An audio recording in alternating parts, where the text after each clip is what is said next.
Good day, students, and once again, welcome back to the second part of our lesson of intermolecular forces. Okay, so let us do a brief review of what we have discussed last discussion.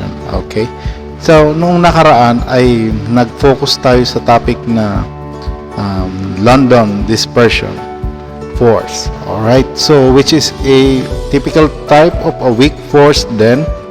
Okay, so palagi nating tatandaan na sa London dispersion force, it is the type of force in which hindi natin maaasahan na yung bond between molecules and atoms ay magiging ganong kalakas. Okay, since that it is generally defined as a weak force then. Okay, and proceeding with our next topics ay pag-uusapan natin ang tinatawag na ionic forces and hydrogen bonding. Okay, but before we start with our hands-on discussion, let us listen to what are the prior knowledge of some of our colleagues regarding ionic forces and hydrogen bonding.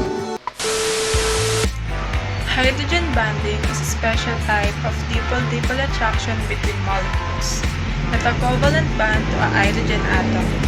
It results from the attractive force between a hydrogen atom covalently bonded to a very electronegative atom such as a N, O, or F atom and another very electronegative atom. So this is the best way to describe what happens during hydrogen bonding. So the perfect example would be water molecules. So alam naman natin lahat that water, commonly termed to as H2O or dihydrogen oxide, it exists because of the two bonds of oxygen sa isang hydrogen atom, di ba? Kaya sila nagpo-form ng water. And sa example na to na pinapakita ko sa ating whiteboard, it shows how bundles of hydrogen atoms and oxygen atoms forms the surface of a water. So do not forget that water droplets come in bulge form. It's because of the two oxygen atoms at isang hydrogen atoms na nakakabit dito. And so let's check out what happens to dipole forces. We must always remember that, number 1, dipole-dipole force are attractive force between the positive end of one polar molecule and the negative end of another polar molecule. Number 2, polar molecule have a partial negative end and a partial positive end. Number 3, the partially positive end of a polar molecule is attracted to partially negative end of another. And those are the things that we must consider in determining dipole-dipole force. So it is a known fact already that we always have to remember that only positive charges or slightly positive charges will ever attract to negative charges. Okay? So doon nabubuo yung concept or let's say yung law ng ionic forces. Okay? And these are the attraction between the point of charges. So kung makikita nyo dito sa ating whiteboard ngayon, madalas nyong maririnig yung cations or anions sa chemistry. Okay? So yung ating mga cations o yung mga positively charged, okay? Ito ay binubuo ng example ng sodium, ng potassium, ng lithium, at ng ammonia. Okay? At sa ating mga anions naman which are perhaps negatively charged, yan, sila yung mga let's say perfect partner nito to produce chemicals or compounds which are abundant or let's say which are very necessary for everyday living. Okay? Halimbawa nito ay chlorine, a negative charge, okay?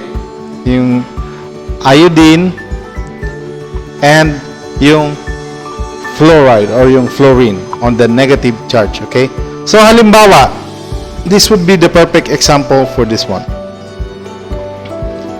Sa ating mga cations, let's say for example, yung tinatawag nating sodium chloride, which is indeed very helpful in giving flavors to our food, or let's say preserving our food.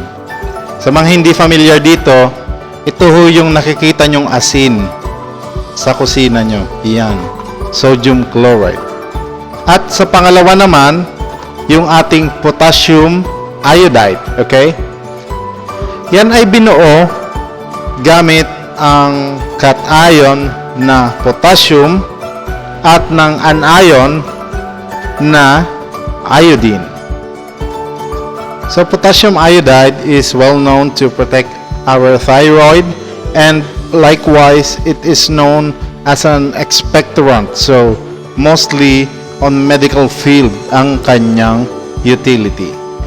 At syempre di naman magpapawali ang ating lithium fluoride na kadalasang ginagamit sa production ng ceramics at mga glasses. And for the last entry, we have the ammonium chloride, which is basically composed of the cation ammonia on the positive level at ng chlorine on the negative charge as an anion.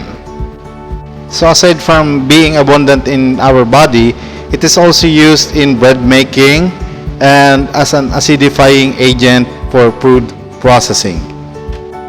And so lagi nating tatandaan na ang pinakamahalagang parte ng ating lessons sa science ay naiintindihan natin ang mga applications ng bawat chemical at reactions at kung paano ito nakakatulong sa ating everyday lives. Okay?